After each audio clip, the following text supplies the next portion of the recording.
ಬೆಳಗಾಂನಲ್ಲಿ ಈ ಕಾನೂನನ್ನು ಮಾಡೋದು. ಜನಸಂಖ್ಯೆಗೆ ಅನುಗುಣವಾಗಿ ಮೀಸಲಾತಿ ಇರಬೇಕು, ಅಲ್ಲ SCP TSP ನಲ್ಲಿ ಹಣ ಖರ್ಚು ಮಾಡಬೇಕು ಅಂತ ಮಾಡೋದು ಯಾರು?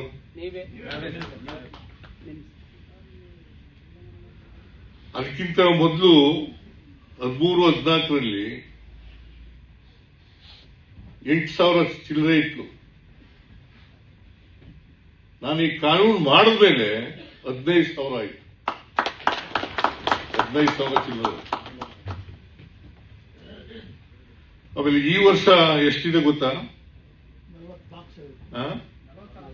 34 44,636 ಕೋಟಿ. 44,636 ಕೋಟಿ. ಯಾಕೆ ಮಾಡಲಿಲ್ಲ ಬೇರೆಯವರು?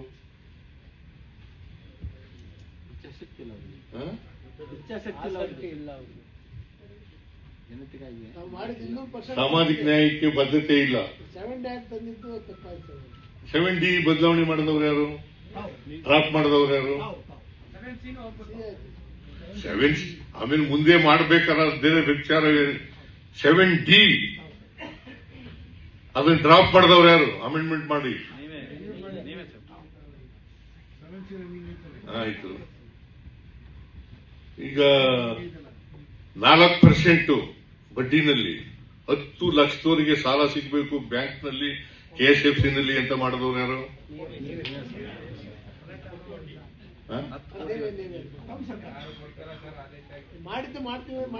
ಅಂದ್ರೆ ನಾ ಯಾಕೆ ಇವನ್ನೆಲ್ಲ ಹೇಳ್ತಾ ಇದ್ದೀನಿ ಅಂತಂದ್ರೆ, ಬದ್ಧತೆ ಇದ್ದಾಗ ಮಾತ್ರ ಮಾಡ್ಲಿಕ್ಕೆ ಸಾಧ್ಯ. ಈಗ ಪರಿಶಿಷ್ಟ ಜಾತಿ ಪರಿಶಿಷ್ಟ ವರ್ಗದವರು 24.1% ಇದ್ದಾರೆ. 2011 ಜನಗಣತಿ ಪ್ರಕಾರ. ಈಗ ಸ್ವಲ್ಪ ಜಾಸ್ತಿನೂ ಆಗಿರ್ಬೋದು. 24.1%. 6.95 ST, 17.15% SC, ಇನ್ಕ್ಲೂಡಿಂಗ್ ಮುಖ್ಯಮಂತ್ರಿ ಆಗಲಿಲ್ವಾ ಸರ್? ಕಾಲ್ ಭಾಗ ಇದ್ರು ಕೂಡ ರಾಜ್ಯದಲ್ಲಿ ಒಂದ್ಸರಿ ಮುಖ್ಯಮಂತ್ರಿ ಆಗಲಿಲ್ವಲ್ಲ ಜನ? ಯಾರು? ನಿಮ್ಗೆ ಗೊತ್ತಾ? ನಿಮ್ಗೆ ಗೊತ್ತಿಲ್ಲ ಮಾಡಿ ಹೋರಾಟನ ನಾನ್ ಮಾಡೋದಲ್ಲ, ಒಬ್ಬನೇ ಮಾಡಕ್ಕಾಗಲ್ಲ ಅದನ್ನ. ಸುಮ್ಮನೆ ಏನೇನೋ ಮಾತಾಡ್ತೀರಿ, ಕೂತ್ಕೊಂಡು ಏನೋ ಮಾತಾಡ್ತೀರಿ. ಸುಮ್ಮನೆ ಏನೋ ಮಾತಾಡ್ತೀರಿ. ಈಗ ಡೆಪ್ಟಿ ಚೀಫ್ ಮಿನಿಸ್ಟರ್ ಮಾಡಿಸ್ತವ್ರು ಯಾರು? ಪರಮೇಶ್ವರ್ಗೆ.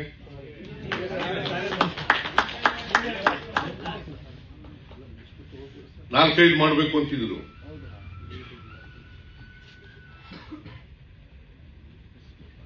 ಒಬ್ಬರಿಗೆ ಮಾಡಬೇಕು ಅಂತ ಹೇಳಿ ಮಾಡಿಸೋದವ್ರು ಯಾರು?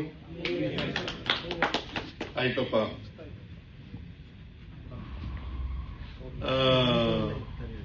ಬಡ್ತಿಲಿ ಮೀಸಲಾತಿ ಏನ್ರಿ ಪ್ರೊಫೆಸರ್? ಬಡ್ತಿಯಲ್ಲಿ ಮೀಸಲಾತಿ ಯಾವ್ದಾದ್ರು ರಾಜ್ಯದಲ್ಲಿ ಇದೆಯಾ? ಕೋರ್ಟ್ನವರು ಹೊಡೆದಾಕಿದ ಮೇಲೆ ಯಾವ್ದಾದ್ರು ರಾಜ್ಯದಲ್ಲಿ ಇದೆಯಾ? ರತ್ನಪ್ರಭಾ ಆಮೇಲೆ ರತ್ನಪ್ರಭಾ ಚೀಫ್ ಸೆಕ್ರೆಟರಿ ಇರುವಾಗ ಅವಳ ಅಧ್ಯಕ್ಷದಲ್ಲಿ ಒಂದು ವರದಿ ತರಿಸ್ಕೊಂಡು ಆ ವರದಿನ ಒಪ್ಕೊಂಡು ಕಾನೂನು ಮಾಡಿ, ಆ ಕಾನೂನು ಚಾಲೆಂಜ್ ಆಯಿತು ಸುಪ್ರೀಂ ಕೋರ್ಟ್ನಲ್ಲಿ. ಅಲ್ಲಿ ನಮ್ಮ ಪರ ಆಯಿತು. ಮತ್ತೆ ಬಡ್ತಿಲಿ ಮೀಸಲಾತಿನ ನಾವು ಮಾಡೋದು. ಅದ್ಯಾಕೆ ಬೇರೆ ರಾಜ್ಯದಲ್ಲಿ ಮಾಡಲಿಲ್ಲ? ಬೇರೆ ರಾಜ್ಯದಲ್ಲಿ ಇದೆಯೇನ್ರಿ ಬಡ್ತಿ ಮೀಸಲಾತಿ?